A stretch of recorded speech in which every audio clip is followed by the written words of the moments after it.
Hi friends, in the video chapter number 4 Limited Liability of Partnership Act அதை பற்றி தான் பார்க்க போகிறோம். ஆக்சுவலாக லிமிட்டட் லைபிலிட்டி ஆஃப் பார்ட்னர்ஷிப் ஆக்ட்டுக்கும் பார்ட்னர்ஷிப்க்கும் என்ன டிஃப்ரென்ஸ் அப்படின்றத இப்போ நம்ம பார்க்கலாம். ஒரு சின்ன எக்ஸாம்பிள் சொல்கிறேன். ஏபிசி அப்படின்ற ஒரு 3 பர்சன்ஸ் வந்து பார்ட்னர்ஷிப் ஃபர்ம் என்டர் பண்ணி பிஸ்னஸ் பண்ணிகிட்டு இருக்காங்க. இதில் சி என்ன பண்ணுறாருன்னா ஏபிக்கு தெரியாமல் ஒரு 50 lakhs வந்து டெப்ட் வாங்கிடுறாரு. ஸோ அவருக்கான ரைட்ஸும் இல்லை, பட் இருந்தாலும் டெப்ட் வந்து ஒரு 50 lakhs வாங்கி சி வந்து இன்சால்வெண்ட் ஆகிட்டாரு. இப்போ இந்த 50 lakhsக்கு வந்து யார் வந்து லயபிள் அப்படின்னு பார்த்தீங்கன்னா ஏ, பி அண்ட் ஃபர்ம். டோட்டலாக ஃபர்மோட அசட்ஸ், அது இல்லாமல் ஏவோட அசட்ஸ், பியோட அசட்ஸ், அவரோட ஓன் அசட்ஸ் எல்லாமே வந்து பைண்ட் ஆவாங்க. அதாவது சி அப்படின்ற ஒரு பார்ட்னர் பண்ண mistake A and B suffer ஆகுறது, அண்ட் தென் நல்லா போயிட்டு இருக்கிற பிஸ்னஸ்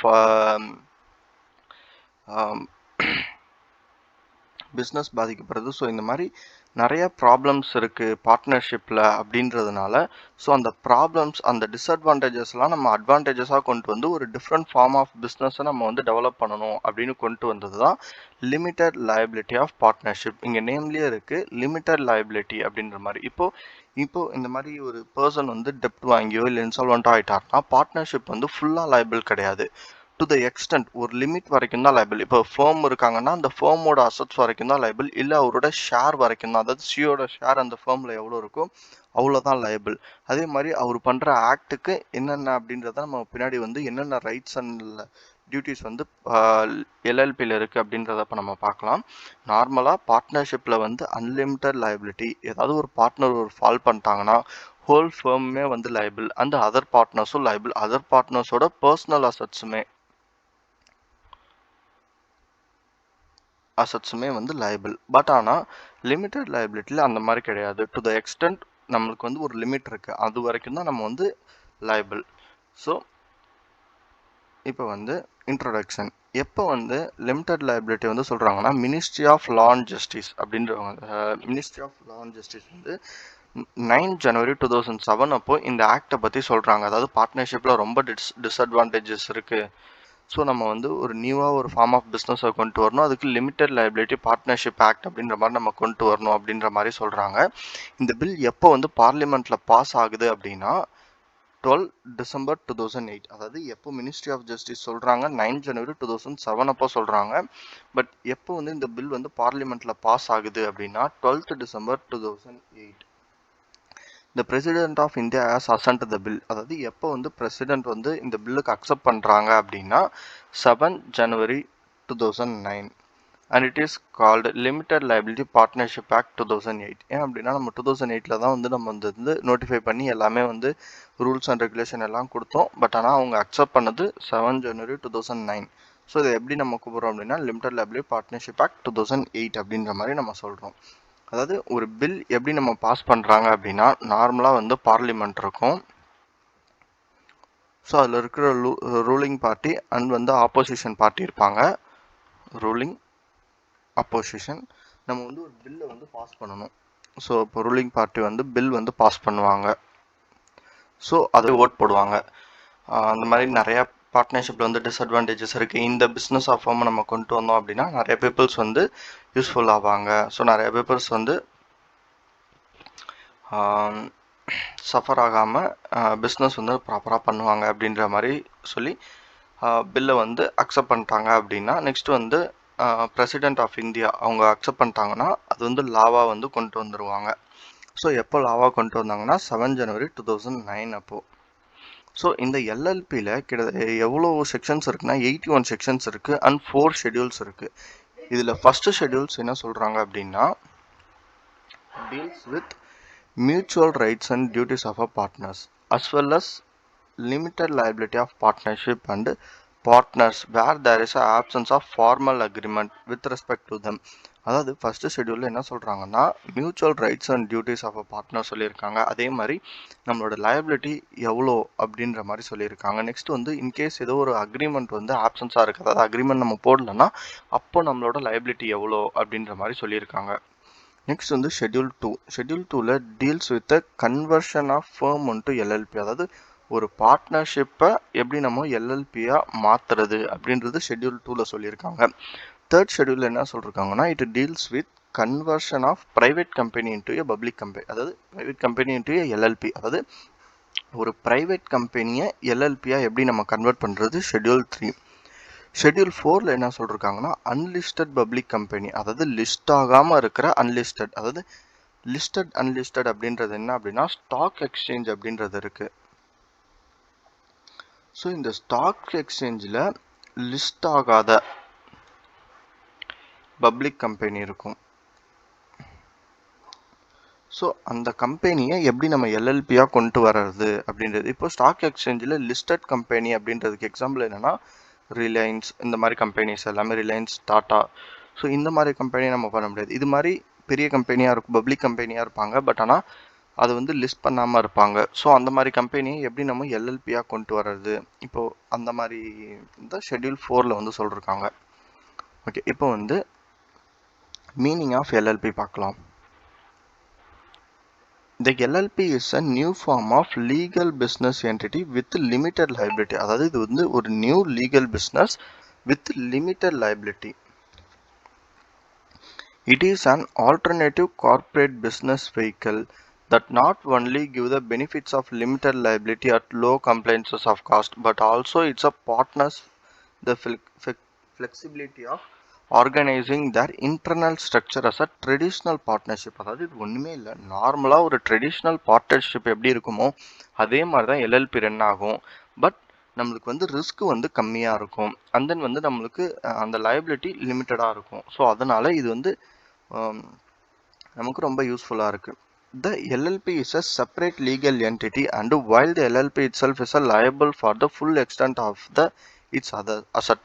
அதாவது நம்ம பார்ட்னர்ஷிப்பில் சொன்னோம், பார்ட்னர்ஷிப் ஃபேமோட அசட்ஸ்க்கு வந்து பார்ட்னர்ஸ் எல்லாமே வந்து ரைட்ஸ் இருக்கு, all partners.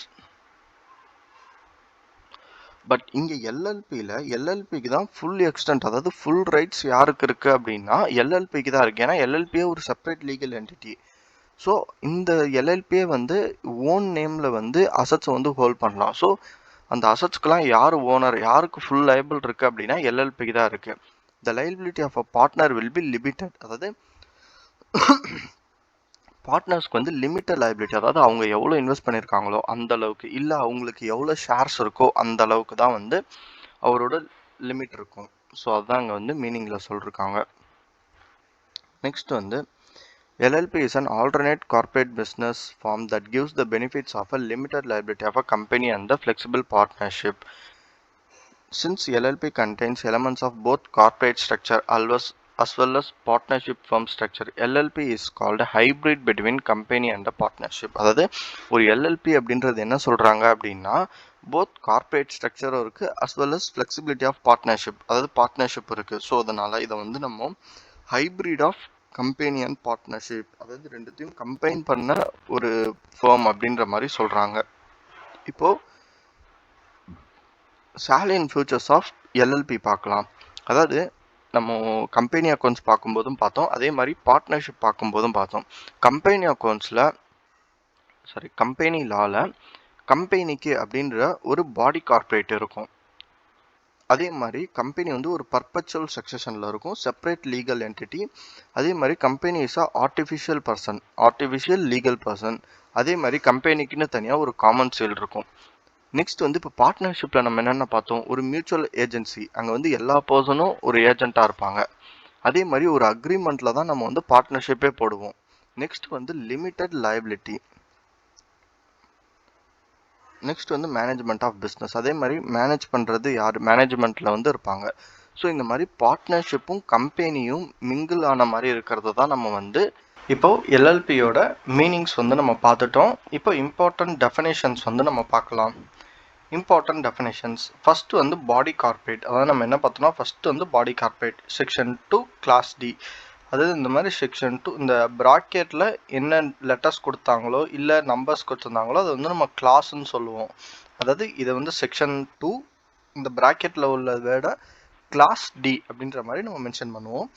It means a company as defined in a section 3 of a Companies Act 1956, now Companies Act 2013, and includes LLP registered under this act, a LLP incorporated outside India, a company incorporated outside India, but it does not include a corporation sole, a cooperative society registered under any law for time being in force. அதாவது ஒரு பாடி corporate அப்படின்னு நம்ம என்ன சொல்லுவோம், எதை சொல்லுவோம் அப்படின்னா ஒரு கம்பெனியை சொல்லுவோம். எதுக்கு கீழே ரெஜிஸ்டர் ஆயிருக்கணும் அப்படின்னா கம்பெனிஸ் ஆக்ட் 1956க்கு கீழே ஒரு கம்பெனி ஸ்டார்ட் பண்ணியிருந்தாலோ இல்லை கம்பெனிஸ் ஆக்ட் 2013க்குள்ள ஒரு கம்பெனியை ஸ்டார்ட் பண்ணியிருந்தாலோ அதை நம்ம பாடி கார்ப்பரேட்டும் சொல்லுவோம். அப்படி இல்லைன்னா இந்த LLB registered under this act, அதாவது இப்போ நம்ம பார்க்குற ஆக்டுக்கு கீழே ஒரு எல்எல்பி ரிஜிஸ்டர் ஆயிருந்தாலும் நம்ம பாடி கார்ப்பரேட்னு சொல்லுவோம். இல்லை ஒரு எல்எல்பி அவுட் சைடு இந்தியாவில் இன்கார்பரேட் ஆயிருக்கு அப்படின்னாலும் அதை நம்ம பாடி கார்ப்பரேட்னு சொல்லுவோம். இல்லை ஒரு company incorporated out side India, இப்போ ஃபாரின் கம்பெனிலாம் இருக்குது, ஸோ அந்த கம்பெனியுமே நம்ம பாடி கார்ப்பரேட் அப்படின்ற மாதிரி தான் சொல்லுவோம். பட் எதை சொல்ல மாட்டோம் அப்படின்னா corporation sole and cooperative society. Cooperative சொசைட்டினா அந்த பேங்க் மாதிரி இருக்குங்களே, ஸோ அந்த கோஆப்ரேட்டிவ் சொசைட்டியெல்லாம் நம்ம வந்து பாடி கார்ப்பரேட் அப்படின்ற மாதிரி சொல்ல மாட்டோம். Next, any other body corporate not being a company defined under section 3 of companies act, அதாவது கம்பெனிஸ் ஆக்டில் கம்பெனி அப்படின்ற மாதிரி சொல்லாத எதையும் நம்ம பாடி கார்ப்பரேட்னு சொல்ல மாட்டோம். ஆர் லிமிடெட் லைபிலிட்டி பார்ட்னர்ஷிப், அதாவது லிமிடெட் எல்எல்பி இல்லாததையும் நம்ம பாடி கார்ப்பரேட் அப்படின்ற மாதிரி சொல்ல மாட்டோம். Which the central government may notification in the official gazette specifically in பிகாஃப். அதே மாதிரி சென்ட்ரல் கவர்மெண்ட் வந்து ஸ்பெசிஃபை பண்ணியிருப்பாங்க எதெல்லாம் நம்ம பாடி கார்ப்பரேட்டும் சொல்ல மாட்டோம் அப்படின்றதெல்லாம். ஸோ ஒரு கம்பெனிஸ் ஆக்டில் ரெஜிஸ்டர் ஆகாததை பாடி கார்ப்பரேட்னு சொல்ல மாட்டோம். அதே மாதிரி எல்எல்பி இதுக்கு கீழே ரெஜிஸ்டர் ஆகாததை நம்ம பாடி கார்ப்பரேட்னு சொல்ல மாட்டோம். இப்போ எக்ஸாம்பிள் பார்ட்னர்ஷிப்பெல்லாம் நம்ம பாடி கார்ப்பரேட் அப்படின்ற மாதிரி சொல்ல மாட்டோம். ஸோ நெக்ஸ்ட் வந்து business section 2 clause C. Business includes every trade, profession, service, occupation. நம்ம இதுலேயே பார்த்தோம் பார்ட்னர்ஷிப்பில் வந்து ட்ரேட், ப்ரொஃபஷன், சர்வீஸ், ஆக்குபேஷன் எல்லாமே இருக்கும். ஸோ அதுவும் இதே மாதிரி தான். பிஸ்னஸில் நம்ம எதுக்காக வேணாலும் எல்எல்பி வந்து கிரியேட் பண்ணலாம். ட்ரேட் பண்ணுறதுக்காக, ப்ரொஃபஷன் பண்ணுறதுக்காக, சர்வீஸ் பண்ணுறதுக்காக, ஆக்குபேஷன் பண்ணுறதுக்காக. Next designated partner. Designated partner வந்து செக்ஷன் 2 கிளாஸ் ஜே. இந்த டெசிக்னேட்டட் பார்ட்னர்ஸ் அப்படின்றது யாருன்னு பார்த்தீங்கன்னா, அதாவது செக்ஷன் 7ல் சொல்லியிருக்காங்க அப்படின்ற மாதிரி சொல்லியிருக்காங்க. Designated partner means any partner designated are such a pursuant, அதாவது பெர்சியூவன்ட் அப்படின்றது என்னன்னா நம்ம எக்ஸ்பிளைன் பண்ணியிருக்காங்க எதில் அப்படின்னா செக்ஷன் 7ல். ஸோ கீழே செக்ஷன் 7ல் நம்ம பார்க்கும்போது டெசிக்னேட்டட் பார்ட்னர் அப்படின்றது யாருன்னு நம்ம பார்க்கலாம். நெக்ஸ்ட் வந்து என்டிட்டி. ஒரு என்டிட்டி அப்படின்றது என்ன அப்படின்னா செக்ஷன் 2 கிளாஸ் கேல வந்து ஸ்பெசிஃபை பண்ணியிருக்காங்க. Entity means any body corporate and includes for the purpose of section 18, 46, 47, 48, 49, 50, 52, 53 a firm set up under Indian Partnership Act. அதாவது ஒரு என்டிட்டி அப்படின்னு எதை சொல்லுவோம்னா entity means any body corporate includes for the purpose of section 18, அதாவது section 18லேருந்து section 53 வரைக்கும் specify பண்ணியிருக்கிறத நம்ம entity, அதாவது இந்த பர்பஸ்க்காக செட்டப் பண்ணியிருக்கிறத நம்ம என்டிட்டி அப்படின்ற மாதிரி சொல்லுவோம். அதே மாதிரி எ ஃபர்ம் செட்டப் அண்டர் பார்ட்னர்ஷிப் ஆக்டையும் நம்ம என்டிட்டி அப்படின்ற மாதிரி சொல்லுவோம். அதாவது ஒரு பார்ட்னர்ஷிப்க்கு கீழே ஒரு ஃபர்ம், நம்ம ஒரு பார்ட்னர்ஷிப் ஃபர்மையும் நம்ம என்டிட்டி அப்படின்ற மாதிரி சொல்லுவோம். அதாவது என்டிட்டி அப்படின்றது பாடி கார்ப்பரேட்டாகவும் இருக்கலாம், இல்லை எனி அதர் பர்பஸ்க்காகவும் இருக்கலாம், இல்லை ஒரு ஃபர்மாக கூட இருக்கலாம் அப்படின்ற மாதிரி சொல்கிறாங்க. நெக்ஸ்ட் வந்து ஃபினான்ஷியல் இயர். நம்ம எந்த ஃபினான்ஷியல் இயர் எல்எல்பியில் எந்த ஃபினான்ஷியல் இயரை நம்ம வந்து அடாப்ட் பண்ணிப்போம் அப்படின்னா financial year in relation to LLP means the period from first day of April to 31st of the March. அதாவது நம்ம வந்து ஃபினான்ஷியல் இயர் தான் எடுத்துப்போம். எப்போ நமக்கு ஸ்டார்ட் ஆகுதுன்னா 1st ஏப்ரல், எப்போ க்ளோஸ் ஆகுதுன்னா 31st மார்ச். ஸோ இதுதான் நம்ம ஃபினான்ஷியல் இயர் அப்படின்ற மாதிரி எடுத்துப்போம். However, in case of LLP incorporation after 30th day of September of a year, the financial year may end in the 31st day of March of the next year following. அதே மாதிரி இப்போ ஒரு 30th day of செப்டம்பருக்கு மேலே நம்ம வந்து ஒரு LLB incorporate பண்ணியிருக்கோம் அப்படின்னா நெக்ஸ்ட் எண்ட் அப்போ வந்து நம்மளோட 31st மார்ச் எப்போ வருதோ அப்போ தான் வந்து நமக்கு இயர் எண்ட் வந்து முடியும். இப்போ say for example first October 23 நம்ம வந்து ஒரு ஃபர்ம் எல்எல்பியை வந்து ஸ்டார்ட் பண்ணுறோம். ஸோ இப்போ எந்த ஃபினான்ஷியல் இயருக்கு எத்தனை மந்த்ஸ்க்கு நம்ம வந்து வேல்யூவேஷன் பண்ணோம்னா இப்போ பேசிக்கலாக நம்ம என்ன பார்த்தோம், அதாவது 1 ஏப்ரல் டு 22 டு 31 ஏப்ரல் 23 தான் வந்து ஒரு ஃபினான்ஷியல் இயர், 1 இயர், அதாவது 12 மந்த்ஸ் வந்திருக்கும். பட் இங்கே வந்து நம்மளுக்கு வந்து 1 ஏப்ரல், அதாவது செப்டம்பருக்கு அப்புறம் தான் நம்ம வந்து ஒரு எல்எல்பியை வந்து ஸ்டார்ட் பண்ணியிருக்கோம். ஸோ அப்படி இருக்கும்போது நம்ம வந்து 31/3/24 வந்து நம்ம வந்து எடுத்துக்க மாட்டோம். நம்ம எந்த இயர் எடுத்துப்போனா நெக்ஸ்ட், அதாவது இந்த மார்ச் இல்லாமல் அதுக்கு அடுத்த மார்ச் 31/3/25. ஸோ அந்த இயர் தான் நம்ம வந்து எல்எல்பிக்கான அக்கௌண்ட்ஸ் எல்லாமே நம்ம வந்து ப்ரிப்பேர் பண்ணுவோம் அண்ட் இன்கம் டேக்ஸ் வந்து ஃபைல் பண்ணுவோம். ஸோ இதை தான் வந்து ஃபினான்ஷியல் இயர் அப்படின்ற மாதிரி எடுத்துப்போம். டோட்டலாக வந்து அது இன்கேஸ் வந்து ஒரு இயரில் வந்து நம்ம வந்து செப்டம்பர் 30th செப்டம்பருக்கு மேலே ஒரு எல்எல்பி ஃபேமை ஸ்டார்ட் பண்ணோம் அப்படின்னா நமக்கு வந்து 6 மந்த்ஸ் தான் அந்த டைம் லிமிட் இருக்கும். பட் ஆனால் 6 மந்த்ஸ்க்கு நம்மளால் டேக்ஸ் வந்து பே பண்ண முடியாது. ஸோ அதனால் இங்கே என்ன சொல்கிறாங்க அப்படின்னா நம்ம வந்து இது ஒரு 6 மந்த்ஸ் ப்ளஸ் இங்கே 1 ஏப்ரல் 24 டு 31 மார்ச் 25 வரைக்கும் நமக்கு 12 மந்த்ஸ் வரும். ஸோ டோட்டலாக 18 மந்த்ஸ்க்காக இந்த இயரில் வந்து நம்ம வந்து அக்கௌண்ட் வந்து ப்ரிப்பேர் பண்ணுவோம். ஸோ அதுதான் சொல்கிறாங்க, இன்கேஸ் ஃபஸ்ட் இயர் நம்ம ப்ரிப்பேர் பண்ணும்போது நம்ம 31 செப்டம்பருக்கு மேலே எல்எல்பி ஃபார்மை ஸ்டார்ட் பண்ணியிருந்தோம் அப்படின்னா அந்த மார்ச் இல்லாமல் நெக்ஸ்ட் மார்ச்சுக்கு தான் நம்ம எடுத்துப்போம். டோட்டலாக 18 மந்த்ஸ்க்கு நம்ம அக்கௌண்ட்ஸ் ப்ரிப்பேர் பண்ணுற மாதிரி இருக்கும். ஸோ இதுதான் சொல்கிறாங்க அங்கே. நெக்ஸ்ட் வந்து ஃபாரின் எல்எல்பி, அதாவது ஒரு ஃபாரின் எல்எல்பி அப்படின்றது என்ன அப்படின்னா, it means LLP formed incorporated or registered outside India which establish place business within India. அதாவது ஒன்றுமே இல்லை, அதாவது ஃபாரினில் இன்கார்பரேட் பண்ணிவிட்டு அதோட பிஸ்னஸ் எங்கே இருக்குது அப்படின்னா இந்தியாவில் இருக்குது. So origin foreign, base of business வந்து இந்தியா. ஸோ அதுதான் வந்து ஃபாரின் எல்எல்பி அப்படின்ற மாதிரி சொல்லுவோம். Next limited liability partnership section 2 clause 10. Limited liability partnership means a partnership forward and registered under this act. அதாவது எல்எல்பினா என்னன்னு சொல்லியிருக்காங்கன்னா இந்த ஆக்டுக்கு கீழே நம்ம ஒரு பார்ட்னர்ஷிப்பை ரிஜிஸ்டர் பண்ணியிருந்தோம்னா அதை தான் வந்து எல்எல்பி அப்படின்ற மாதிரி சொல்லுவோம். நெக்ஸ்ட் வந்து limited liability partnership agreement section 2 clause 4.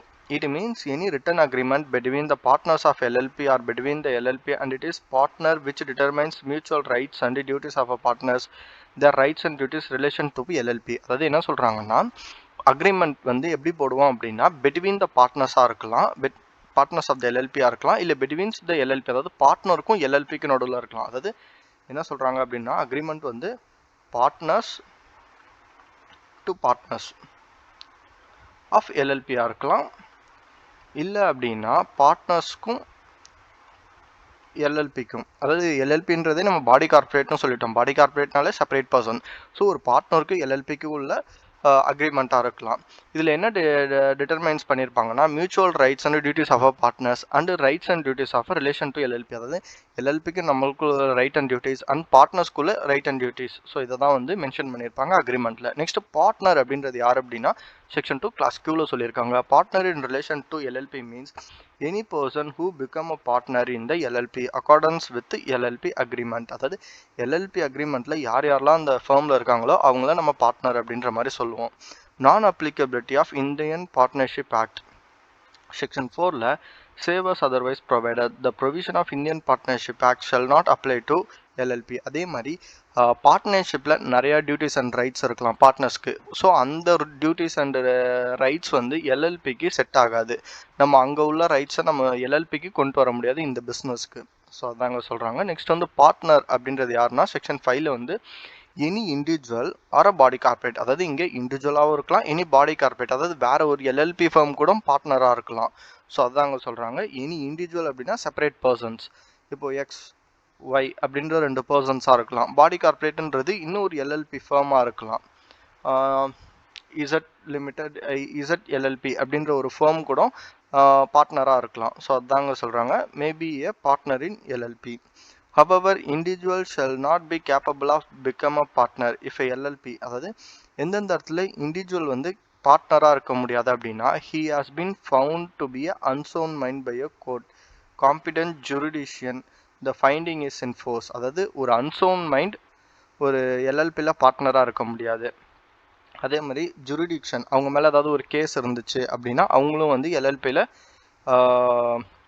பார்ட்னராக இருக்க முடியாது. Next is undischarged insolvent. அதே மாதிரி அவர் இன்சால்வெண்ட் ஆயிட்டாரு அப்படின்னாலும் அவரால் ஒரு எல்எல்பியில் ஒரு பார்ட்னராக இருக்க முடியாது. அதே மாதிரி he has applied to be adjudicated as an insolvent, his application is pending. அதாவது என்ன சொல்கிறாங்கன்னா, நம்ம கோர்ட்டில் வந்து நான் இன்சால்வெண்ட் ஆகிட்டேன், அதாவது நம்ம இன்சால்வெண்ட்டு நம்மளே சொல்லிக்க முடியாது, கோர்ட்டு தான் வந்து அட்ஜுடிகேட் பண்ணணும். அட்ஜுடிகேட்னா வந்து ஸ்டேட்மெண்ட் கொடுக்கணும், ஓகே இவரோட அசட்டும் லைபிலிட்டியும் ஈக்குவல் ஆகலை, அசட் வந்து கம்மியாக இருக்குது, இவரோட லைபிலிட்டி வந்து அதிகமாக இருக்குது, ஸோ இவர் இன்சால்வெண்ட் ஆகிட்டார் அப்படின்றத கோர்ட் வந்து அட்ஜுடிகேட் பண்ணணும். அட்ஜுடிகேட்னா அவங்க வந்து ஸ்டேட்மெண்ட் கொடுக்கணும், இந்த பர்சன் வந்து இன்சால்வெண்ட் ஆகிட்டாங்க அப்படின்ற மாதிரி.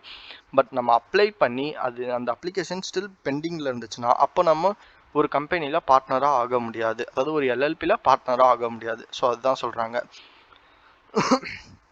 Next minimum number of partners, அதாவது ஒரு எல்எல்பியில் எவ்வளோ மினிமம் மெம்பர்ஸ் வந்து இருக்கணும் அப்படின்னு கேட்டால், every LLB shall have at least 2 partners, அதாவது மினிமம் 2 மெம்பர்ஸ் இருந்தால் போதும். If at any time the number of partners of LLP is reduced below 2 and the LLP carries on business for more than 6 months, while the number is so reduced, the person who is the only partner of the LLP during that time that it so carries business after those 6 months and has no knowledge of the fact that he is carrying business with him alone shall be liable personally for the obligation of LLP incurred during that period. அதாவது இங்கே என்ன சொல்கிறாங்க, இது ரொம்ப ரொம்ப important. அதாவது in case இந்த property, அதாவது மினிமம் 2 மெம்பர்ஸ் கீழே, அதாவது இப்போ X and Y and Z அப்படின்ற வந்து 3 பேர் வந்து ஒரு எல்எல்பி ஃபார்ம் பண்ணி பிஸ்னஸ் வந்து ரன் பண்ணிட்டு இருக்காங்க. திடீர்னு பார்த்தா ஒய்யும் இசட்டும் வந்து இறந்துட்டாங்க. ஸோ இது லிமிட்டட் லைபிலிட்டி தானே, ஸோ நமக்கு வந்து அவ்வளோ நமக்கு லைபிலிட்டி நிறையா வராது, ஸோ நம்ம வந்து பிஸ்னஸ் பண்ணிகிட்ருக்கலாம் அப்படின்னு இந்த ஃபேக்டே தெரியாமல் எக்ஸ் வந்து பிஸ்னஸ் வந்து ரன் பண்ணிகிட்ருக்காரு. 6 months வரைக்கும் ஓகே.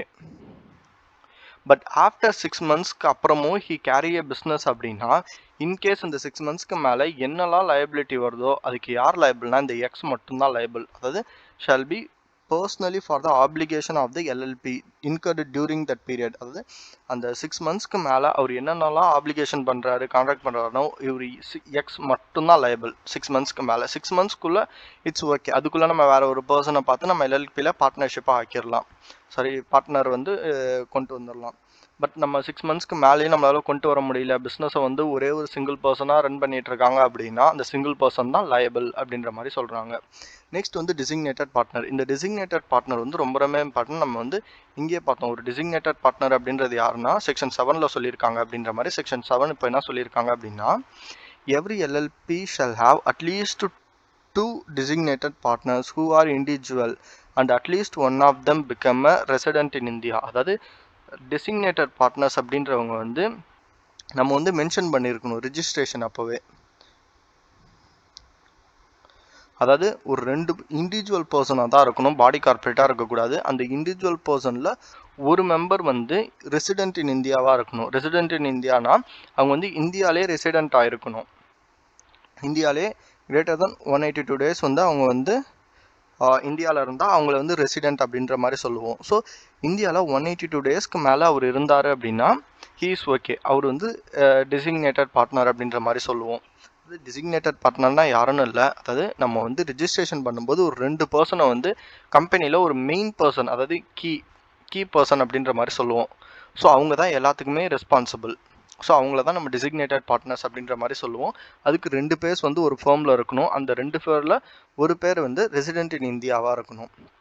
நெக்ஸ்ட் வந்து if in LLP all the partners are body corporates or in which one or more partners are individual அந்த body corporate at least 2 individual who are partner of such a LLP, nominee of such a body corporate shall be acted as a designated partners. அதாவது ஒன்றுமே இல்லை, இப்போ வந்து இண்டிவிஜுவலே இல்லை, வெறும் பாடி corporates தான் form பண்ணிருக்காங்க ஒரு எல்எல்பி அப்படின்னா, அந்த இப்போ வந்து எல்எல்பி இவங்க 2 பேரும் ஜாயின் பண்ணி ஒரு எல்எல்பியை வந்து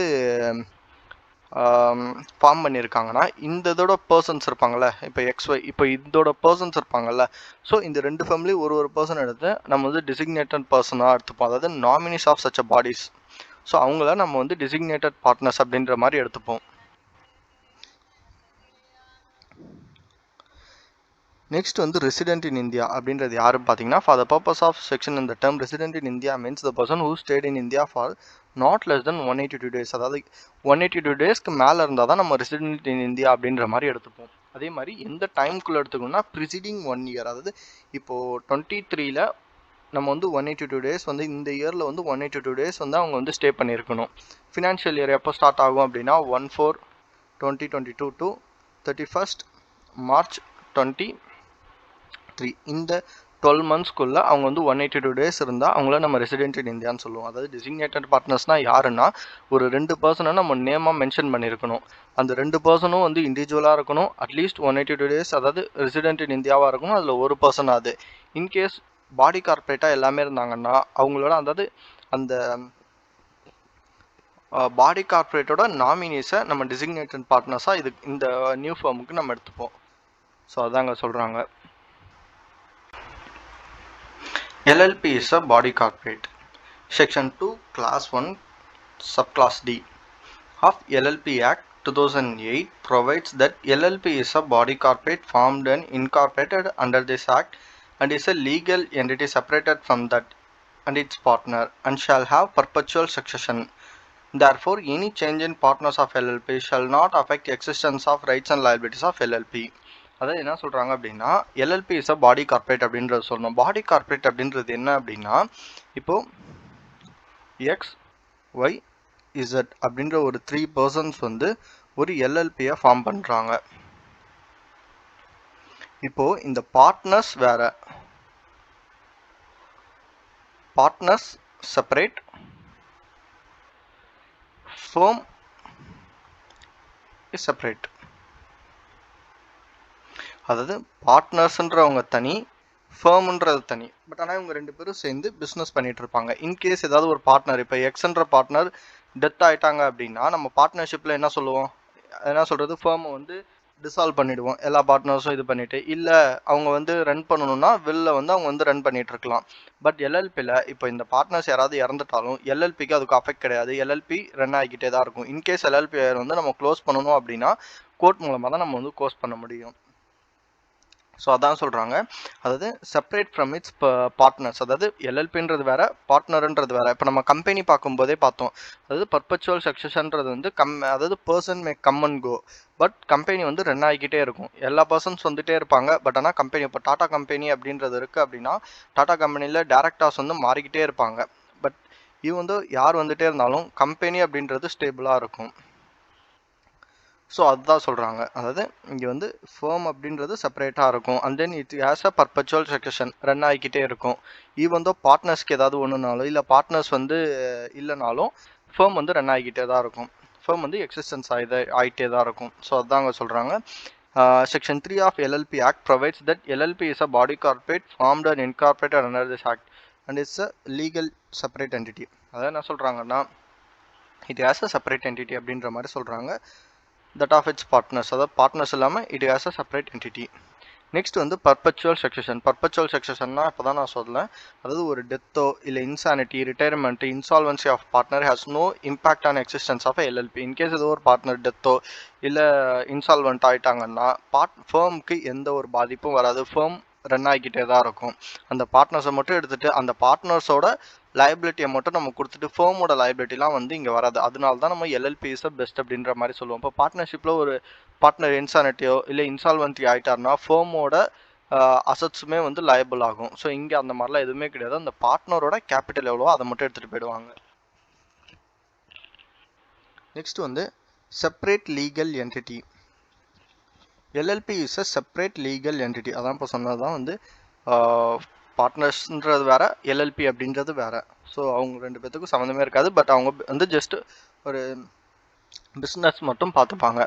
is liable to full extent of its asset. அதாவது இன்கேஸ் அந்த எல்எல்பிக்கு ஒரு அசட் இருக்குன்னா அதுக்கு யார் ஃபுல்லாக லயபிள்னா எல்எல்பி மட்டுமே தான் லயபிள். பார்ட்னர்ஸ் வந்து லயபிள் கிடையாது.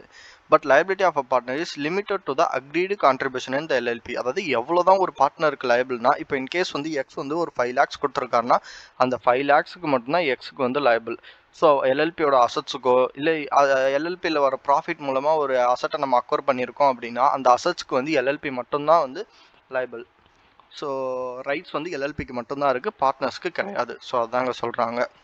இன் other words, creditors of LLP shall be creditors of LLP only, LLP alone. அதாவது இன்கேஸ் வந்து யாராவது ஒருத்தவங்க நம்ம வந்து கிரெடிட்டார்ஸ் இருக்காங்க அப்படின்னா, அதாவது எல்எல்பி வந்து கடன் கொடுக்கணும் அப்படின்னா அவங்க வந்து பார்ட்னர்ஸ்க்கு கிடையாது, எல்எல்பிக்கு மட்டும்தான். ஸோ அதாங்க சொல்கிறாங்க. இப்போது XYZ அப்படின்ற ஒரு 3 பர்சன் எல்எல்பி மூலமாக ஒரு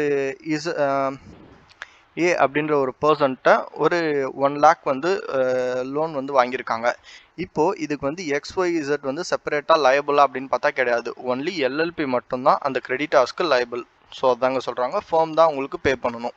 அதே மாதிரி ஒரு ஃபேமுக்கு அசட் இருந்தாலும் அதுக்கு வந்து யார் தான் லயபிள்னா எல்எல்பி தான் லயபிள். ஸோ அதாங்க சொல்கிறாங்க. நெக்ஸ்ட் வந்து மியூச்சுவல் ஏஜென்சி. மியூச்சுவல் ஏஜென்சினா further no partner is liable on account of independent or unauthorized action of other partner. Thus individual partner are shielded from jointly liable created by another partner's wrongful business decision misconduct. In other words, all partners will be agent of LLP alone. No partner can bind the other partners of his act. இதுதான் ரொம்ப ரொம்ப important. இப்போ நம்ம வந்து பார்ட்னர்ஷிப்பில் என்ன பார்த்தோம், அதாவது ஏ B C அப்படின்ற ஒரு பர்சன் இருந்தாங்கன்னா ஏக்கு சி ஏஜென்ட், பிக்கு ஏ ஏஜென்ட், சிக்கு பி ஏஜென்ட். அதாவது எல்லாருமே ஒவ்வொருத்தவங்களுக்கு ஏஜென்ட்டாக இருப்பாங்க. இன்கேஸ் சி ஃப்ராட் பண்ணால் ஏ லைபிள், அதே மாதிரி பி ஃப்ராட் பண்ணால் சி லைபிள். டோட்டலாக வந்து யார் ஃப்ராட் பண்ணாலுமே ஃபேம் லைபிள் அப்படின்ற மாதிரி பார்த்தோம். பட் இங்கே அதாவது மியூச்சுவல் ஏஜென்சி வந்து இங்கே கிடையாது. ஒன்லி எந்த பார்ட்னர் ஆக்ட் பண்ணுறாங்களோ அவங்க வந்து எல்எல்பியை மட்டும்தான் பைண்ட் பண்ணுவாங்க, அதர் பார்ட்னர்ஸை பைண்ட் பண்ண மாட்டாங்க. இப்போ சே ஃபார் எக்ஸாம்பிள்,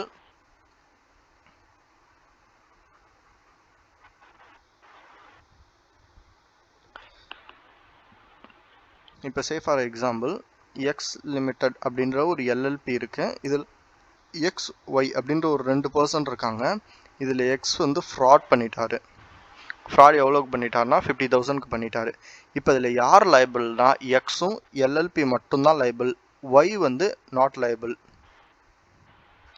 ஸோ அதாங்க சொல்கிறாங்க, only no other partners can bind the other partners by his act. அதாவது எக்ஸ் பண்ணதுக்காக ஒய் வந்து லைபிள் கிடையாது. ஸோ இங்கே யார் யார் லைபிள்னா, in other words all partners will be the agent of LLP alone. அதாவது இங்கே வந்து இந்த எக்ஸ்ன்றவங்க வந்து இந்த எல்எல்பிக்கு மட்டும்தான் வந்து ஏஜென்ட். ஸோ ஒய் வந்து நாட் லைபிள். ஸோ அதாங்க சொல்கிறாங்க. நெக்ஸ்ட் வந்து எல்எல்பி அக்ரிமெண்ட். எல்எல்பி அக்ரிமெண்ட்டில் mutual rights and duties of a partner within LLP are governed by agreement. அதாவது எல்எல்பியோட ரைட்ஸ் அண்ட் டியூட்டிஸ் வந்து அக்ரிமெண்ட்டில் தான் வந்து பார்ட்னர்ஸ்குள்ளே இருக்கும். The LLP Act 2000 provides flexibility to partners to devise the agreement as per their choice. அதாவது எல்எல்பியில் வந்து நீங்கள் உங்களுக்கு இந்த ரைட்ஸ் இருக்குது, இந்த டியூட்டிஸ் இருக்குது அப்படின்ற மாதிரி நிறையாலாம் சொல்ல. அதாவது ஃப்ளெக்சிபிளாக நீங்களே சூஸ் பண்ணிக்கலாம், உங்களுக்கு என்ன ரைட்ஸ் வேணும், என்ன நீங்கள் பண்ணணுன்றதை நீங்கள் சூஸ் பண்ணிக்கலாம்னு எல்எல்பி அதாவது எல்எல்பி ஆக்ட் வந்து அந்த பார்ட்னர்ஸ்க்கே வந்து ப்ரொவைட் பண்ணுறதுக்காக ஒரு ஃப்ளெக்சிபிலிட்டியை வந்து ப்ரொவைட் பண்ணியிருக்காது. அதாவது அவங்களே வந்து சூஸ் பண்ணிக்கலாம் என்ன ரைட்ஸ் நமக்கு வேணும், என்ன வந்து நம்ம போட்டுக்கலாம் அக்ரிமெண்ட்டில் அப்படின்ற மாதிரி. In absence of such agreement the mutual rights and duties shall be governed by the provision. அதாவது இன்கேஸ் அங்கே அக்ரிமெண்ட்டே இல்லை அப்படின்னா இந்த ஆக்டில் உள்ள ரைட்ஸ் அண்ட் டியூட்டிஸை தான் நீங்கள் ஃபாலோ பண்ணணும் அப்படின்ற மாதிரி சொல்லியிருக்காங்க. அதாவது ஒன்றுமே இல்லை, அக்ரிமெண்ட் வந்து நீங்கள் என்ன வேணாலும் போட்டுக்கோங்க, உங்களுக்கு தகுந்த மாதிரி நீங்கள் மாற்றி யூஸ் பண்ணிக்கோங்க. இன்கேஸ் நீங்கள் அக்ரிமெண்ட் போடலையா, என்கிட்ட ரைட்ஸ் அண்ட் டியூட்டிஸ் இருக்குது, அதை எடுத்து நீங்கள் ஃபாலோ பண்ணிக்கோங்க, அவ்வளோதான். நெக்ஸ்ட் வந்து artificial legal person. LLP is a artificial legal person because it is created by a legal process. அதே மாதிரி artificial legal person, LLP is a artificial legal person. ஏன்னா இதை வந்து நம்ம ஒரு லீகல் ப்ராசஸ் மூலமாக தான் அக்ரிமெண்ட் போட்டு அப்புறம் வந்து ரிஜிஸ்டர் பண்ணுறோம், அக்ரிமெண்ட் ரிஜிஸ்டர்டு. ஸோ இந்த மாதிரி ரிஜிஸ்டர் பண்ணும்போதே இட் இஸ் ஒரு லீகல் ப்ராசஸ். ஸோ அதனால் இட் இஸ் ஆர்டிஃபிஷியல் பர்சன், அதாவது ஒரு தனி பர்சனாகவே தான் நம்ம அந்த ஃபேமை வந்து நம்ம வந்து ட்ரீட் பண்ணுவோம். And is clothed with all rights of individuals. அதே மாதிரி ஒரு இண்டிவிஜுவலுக்கு என்னென்ன ரைட்ஸ் இருக்கும், அதாவது ஓனாக வந்து யார் மேலேயாவது சியூ போடலாம், அதாவது கேஸ் போடலாம், இல்லை ஒரு ப்ராப்பர்ட்டியோ ஹோல்ட் பண்ணலாம். ஸோ இந்த மாதிரி எல்லா ரைட்ஸ், அதாவது ஒரு இண்டிவிஜுவலுக்கு என்ன ரைட்ஸ் இருக்கோ அது வந்து ஒரு எல்எல்பிக்கு இருக்குது. It can do anything in the natural person can do except of course of that it cannot send to jail. அதாவது நம்ம ஜெயிலுக்கு அனுப்ப முடியாது. cannot take oath. அதாவது oath அப்படின்றது என்ன அப்படின்னா, அதாவது உறுதிமொழி எடுக்க முடியாது. அதாவது ஒரு எல்எல்பியால் ஜெயிலுக்கு போக முடியாது, oath எடுக்க முடியாது. cannot marry or get divorce nor can it practice. அதே மாதிரி மேரியோ இல்லை ஒரு டைவர்ஸோ ஒரு எல்எல்பியால் வாங்க முடியாது. நார் can it practice a learn like a CA R medicine.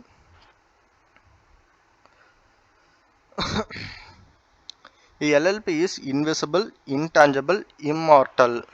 It can be dissolved by law alone, but not fictitious because it really exists. அதாவது என்ன சொல்றாங்க அப்படின்னா, நம்ம வந்து ஒரு எல்எல்பியை பார்க்க முடியாது, அதை தொட முடியாது, அதுக்கு ஒரு அழிவே கிடையாது. இம்மார்டல் அப்படின்றது அழிவே கிடையாது. நம்ம அதெல்லாம் டிசால்வ் வந்து ஆட்டோமேட்டிக்காலாம் ஆகாது. இன்கேஸ் ஒரு டிசொல்யூஷன் பண்ணணும்னா லா மூலமாக தான் பண்ணணும். லா மூலமாக என்ன பண்ணணும், ஆர்டர் வாங்கி இனிமேல் இந்த எல்எல்பி அப்படின்ற ஃபேம் வந்து கிடையாது அப்படின்ற மாதிரி நம்ம லா மூலமாக நம்ம எப்போ டிசிஷன், அதாவது ஒரு கோர்ட் ஆர்டர் வாங்குறோமோ அப்போ தான் வந்து எல்எல்பி வந்து டிசால்வ் ஆகும். ஸோ அது வரைக்கும் அது வந்து இம்மார்டலாக இருக்கும். அதே மாதிரி இது வந்து ஃபிக்டிஷியஸ் கிடையாது, அது ஒரு கற்பனை கிடையாது. அந்த ஃபேர்முன்றது ரியலாக இருக்குது, ஜஸ்ட் நம்மளால் அதை பார்க்க முடியாது, அது வந்து இன்டான்ஜிபிள். அதே மாதிரி இம்மார்டல் அப்படின்ற மாதிரி சொல்கிறாங்க. நெக்ஸ்ட் வந்து காமன் சீல்.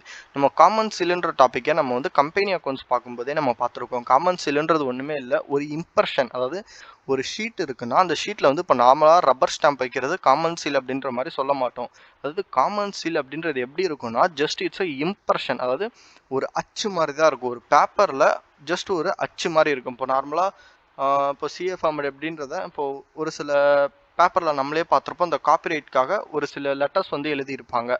ஸோ அந்த மாதிரி ஒரு இம்ப்ரெஷன் மாதிரி இருக்கும். இம்ப்ரெஷன் அப்படின்றது ஒரு அச்சு மாதிரி இருக்கும். ஜஸ்ட் நம்ம அதை தொடும்போது ஜஸ்ட் அதை ஃபீல் மட்டும்தான் பண்ணலாம். அதே மாதிரி விசிபிளாக தெரியும். பட் அந்த சிம்பிள் மூலமாக ரப்பர் ஸ்டாம்ப் மாதிரி இருக்காது. It's just visible. பட் நம்ம வந்து அதை ஃபீல் மட்டும்தான் பண்ணலாம் அந்த பேப்பரை வந்து டச் பண்ணும்போது. அதை தான் நம்ம காமன் சீல் அப்படின்ற மாதிரி சொல்லுவோம். The LLP being an artificial person can act through its partners or designated partners. அதாவது எல்எல்பி வந்து ஒரு ஆர்டிஃபிஷியல் பர்சன், அதுக்கு வந்து என்ன பண்ணணும்னு தெரியாது. ஸோ எப்படி நம்ம பண்ணலாம்னா, பார்ட்னர்ஸ் மூலமாக ஏதாவது ஒரு கான்ட்ராக்ட் டெண்டர் பண்ணணும்னா பண்ணலாம், இல்லை அதோட டெசிக்னேட்டட் பார்ட்னர்ஸ் மூலமாக ஏதாவது ஒரு என்ன அது டிசிஷன் எடுக்கணும், இல்லை என்ன அந்த ஆக்ட் பண்ணணும், பிஸ்னஸ் பண்ணணும்னாலும் பார்ட்னர்ஸோ இல்லை டெசிக்னேட்டட் பார்ட்னர்ஸ் மூலமாக தான் ஒரு எல்எல்பி பண்ணும். அதே மாதிரி LLB may have a common seal if it decides have one. Thus, it is not mandatory for a LLP to have a common seal. It shall remain under the custody of some responsible official. It shall be fixed in presence of at least 2 designated partners of the LLP. அதே மாதிரி இந்த common சீல்ன்றது ஒரு LLB ஃபர்முக்கு அன்வான்டாக, அதாவது மேண்டேட்டரின்றது கிடையாது. But நம்ம வந்து வச்சுக்கலாம். But அதுவும் யார்கிட்ட தான் கஸ்டடி வச்சுக்கணும்னா, ஒரு ரீசனபிள் அஃபிஷியல் கிட்ட தான் இருக்கணும். அந்த ஒரு காமன் சீலை நம்ம ஃபிக்ஸ் பண்ணணும்னா அந்த இடத்துல ஒரு 2 டெசிக்னேட்டட் பார்ட்னர்ஸ் இருந்தால் தான் ஒரு எல்எல்பியோட காமன் சீலை ஃபிக்ஸ் பண்ண முடியும் அப்படின்னு சொல்கிறாங்க. நெக்ஸ்ட் வந்து limited liability. Every partner of LLP is for the purpose of business of LLP, the agent of the LLP, but not of other partners. அதாவது ஒரு எல்எல்பியில் இருக்கிற பர்சன் வந்து ஏஜென்ட் ஆஃப் த எல்எல்பியாக இருப்பாங்க, பட் அதர் பார்ட்னர்ஸ்க்கு ஏஜென்ட்டாக act பண்ண மாட்டாங்க. அதனால தான் இங்கே வந்து limited liability. The liability of our partners will be limited to their agreed contribution in the LLP. அதே மாதிரி நம்மளோட லிமிட் எவ்வளோக்கு தான் இருக்கும்னா, நம்ம எவ்வளோக்கு கான்ட்ரிபியூஷன் பண்ணியிருக்கோமோ அந்த அளவுக்கு தான் இருக்கும்.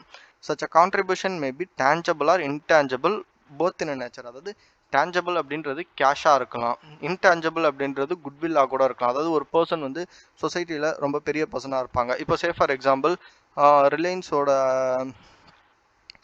சிஇஓ மேனேஜிங் டைரக்டர் வந்து Ambani.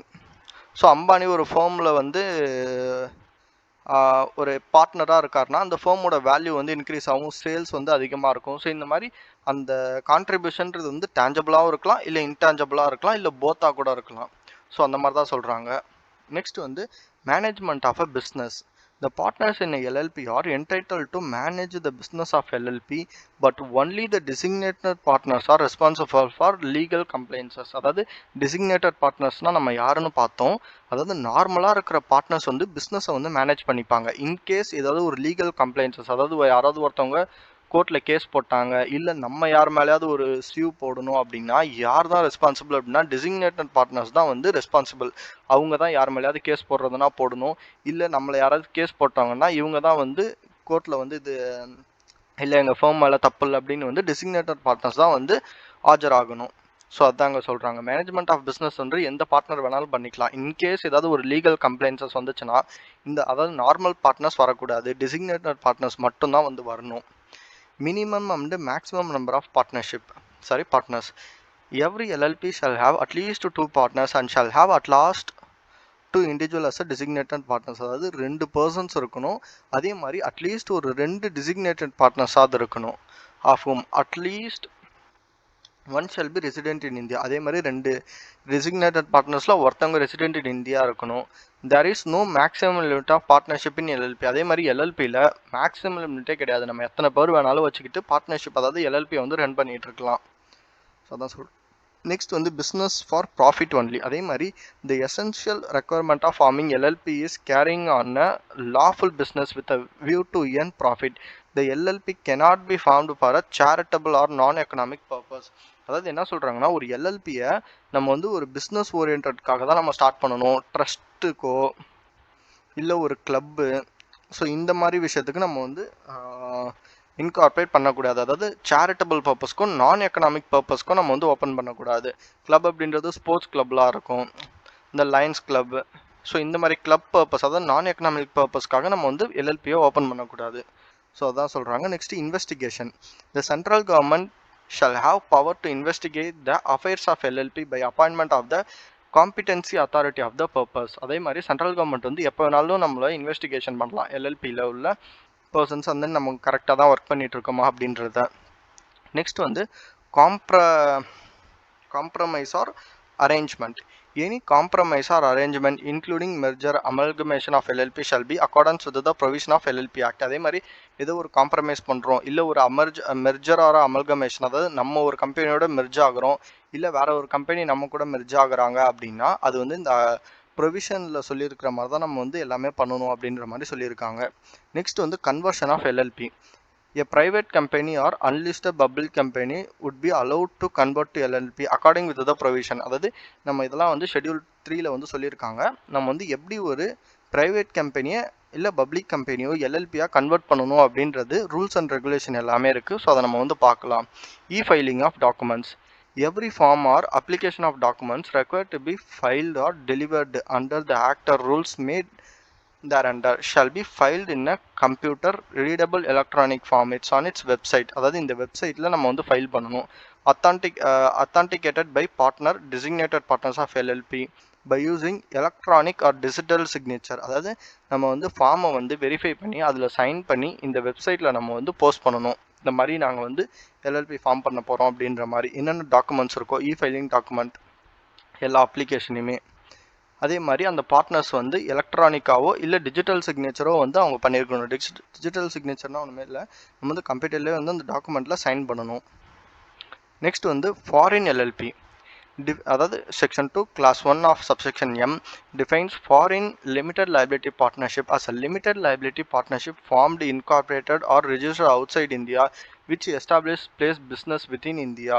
It is a foreign LLP can become a partner in a Indian LLB. அதே மாதிரி என்ன சொல்கிறாங்கன்னா, ஒன்றுமே இல்லை, நார்மலாக இந்தியாவில் ஒரு கம்பெனி எல்எல்பி இன்கார்பரேட் பண்ணோம்னா அது இந்தியன் எல்எல்பி. அதுவே ஆர்ஜின் வந்து ஃபாரினில் இருக்குது, பட் அதோட பிளேஸ் ஆஃப் பிஸ்னஸ் வந்து இந்தியாவில் இருக்குது அப்படின்னா it is a foreign LLB. அதே மாதிரி ஒரு ஃபாரின் எல்எல்பி இந்தியாவில் உள்ள ஒரு எல்எல்பியில் மெம்பராக இருக்கலாம். ஸோ அதுதாங்க சொல்கிறாங்க. Advantages of LLB. எல்எல்பியில் என்னென்ன நமக்கு அட்வான்டேஜஸ் இருக்குன்னா, it is an organised and operates on the basis of agreement. அதாவது அக்ரிமெண்ட் மூலமாக தான் இதுலேயும் நம்ம வந்து ஆப்ரேட் பண்ண போகிறோம். It provides flexibility with imposing detailed legal and procedural requirements. அதே மாதிரி நம்மளுக்கு என்னென்ன லீகல் அண்ட் ப்ரொசீஜரல் ரெக்குயர்மெண்ட்ஸ் தேவையோ நம்மளுக்கு வந்து ஃப்ளெக்சிபிலிட்டியாக இருக்குது இதில். இப்போ நம்ம பார்ட்னரில் வந்து லிமிட்டட் லைபிலிட்டியாக இருப்பாங்க. ஏதோ ஒரு பார்ட்னர் பண்ண ஆக்ட்டுக்கு நம்ம வந்து லைபிள் ஆக முடியாது. ஸோ நிறையா வந்து நமக்கு வந்து அட்வான்டேஜஸாக இருக்குது. நெக்ஸ்ட் வந்து ஈஸி டு ஃபார்ம். நம்ம எல்எல்பி வந்து ஈஸியாக நம்ம ஃபார்ம் பண்ணிடலாம். All partners are enjoy limited liability. அதே மாதிரி யாரோ ஒரு பார்ட்னர் பண்ணுற தப்புக்காக நம்மளோட ப்ராப்பர்ட்டி இல்லை யாரோ ஒரு பார்ட்னர் இன்சால்வெண்ட் ஆகிறதுக்காக ஃபோமோட பிஸ்னஸ் வந்து பாதிக்கப்படுது. ஸோ இந்த மாதிரி இல்லாமல் லிமிட்டட் லைபிலிட்டியாக இருக்கிறது, அவங்க எவ்வளோ கேபிட்டல் போட்டிருக்காங்களோ அதுக்கு மட்டும்தான் ஒரு லைபிள் அப்படின்ற மாதிரி இருக்கிறதுனால எல்லா பார்ட்னர்ஸ்க்கும் இது வந்து ஹாப்பியாக இருக்குது. நெக்ஸ்ட் வந்து ஃப்ளெக்சிபிள் கேபிட்டல் ஸ்ட்ரக்சர். அதாவது ஃப்ளெக்சிபிள் கேபிட்டல் ஸ்ட்ரக்சர்ன்றதை பின்னாடி நம்ம பார்க்கலாம். அதே மாதிரி ஈஸி டு டிசால்வ். அதே மாதிரி ஒரு ஃபேமை ஈஸியாக நம்ம டிசால்வ் பண்ணிடலாம். ஸோ இதோட வந்து நம்மளுக்கு வந்து meaning and important terms in LLB வந்து நம்ம பார்த்துட்டோம்.